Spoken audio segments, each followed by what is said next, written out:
Perfekt. Hej med jer. Hej og velkommen til 5 dage med online åndedrætsfokus. Som jeg skrev i velkomstmailen, som du sikkert har læst, så skal vi selvfølgelig trække vejret, og jeg skal sikre, at du får åbnet godt op for dit åndedræt. Dit næseåndedræt, vel at mærke. Vi skal også snakke lidt sammen. Der skal være plads til at lige dele vores personlige fortællinger. Vi skal have lidt teori indover, og så skal I jo egentlig bare have en lille smagsprøve på, hvad åndedrætstræning kan, hvad det er, og hvad det i hele taget det går ud på, når vi arbejder med åndedrættet. Min fortælling var startede en dag i 2019. Jeg havde et rigtig lækkert job. Jeg var centerleder i en fitnesskæde, blot for et center på det tidspunkt. Jeg elskede mit job, jeg elskede medlemmerne, jeg elskede stedet, alt omkring det. Men der var en områdeschef, og hende og jeg, vi clashede fuldstændig. Jeg var forberedt på det. Og ret tidligt i min ansættelse, så spurgte jeg, om ikke vi skulle tage en snak omkring det her med kommunikation, om vores dialog, den kunne være en lille smule anderledes, end den var.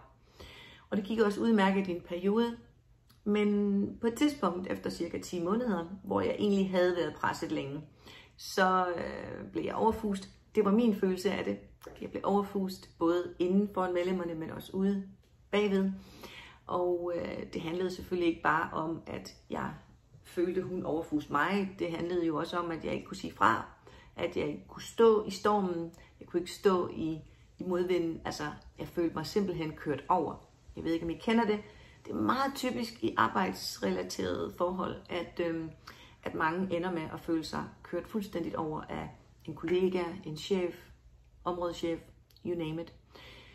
Og det, der skete for mig den dag, det var, efter nogle tids kulminering, så fik jeg simpelthen et akut angstanfald ude i baglokalet, hvor jeg sad med hamrende hjerte, og jeg var svimmel, og det tågede for øjnene, og det kørte rundt, og jeg havde det fysisk dårligt. Det har jeg aldrig nogensinde prøvet før, at blive slået ud på den måde. Ikke i den grad. Og der sad jeg jo så, da min unge ansatte kom ind og skulle overtage. Og det var ikke velanset at sidde ude bagved. Så selvfølgelig blev det også påtalt senere hen. Men jeg var simpelthen slået ud. Jeg måtte sygemelde mig. Næste morgen gik jeg lige på arbejde og gjorde det, jeg skulle, som var vigtigt. Åbnede centret, og så blev jeg simpelthen nødt til at sygemelde mig. Jeg sygemeldte mig akut, og jeg gik hjem. Det var en fredag.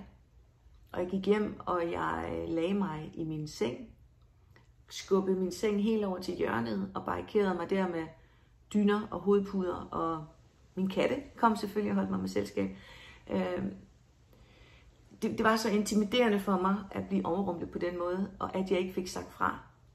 Og jeg lagde mig bare der. Nogen lægger sig og er helt væk. Jeg har nok en historie fra min barndom, hvor jeg følte mig presset, hvor jeg læste bøger. Og det tydede jeg åbenbart også til der. Jeg begyndte bare at ligge og læse bøger. Helt væk fra omverdenen og bare læse bøger. Jeg skrev en mail til chefen. Jeg vidste godt, at jeg ikke havde en chance egentlig for at blive hørt, faktisk, i virkeligheden. Men så jeg skrev en mail til chefen, og jeg vidste, at det her det måtte ende med selvfølgelig et arbejdsophør. Jeg lå der og læste bøger, og det her var i 19. Allerede i 2007 havde jeg begyndt at interessere, faktisk er jeg allerede tilbage i 1995, men i 2007 begyndte jeg lidt mere specifikt at interessere mig omkring åndedrættet. Så jeg hævde den her bog ud fra hylden og begyndte at læse, og jeg begyndte at bruge de øvelser, der var i bogen. Og jeg er den dag i dag stadigvæk meget chokeret over, hvor hurtigt jeg fik det bedre.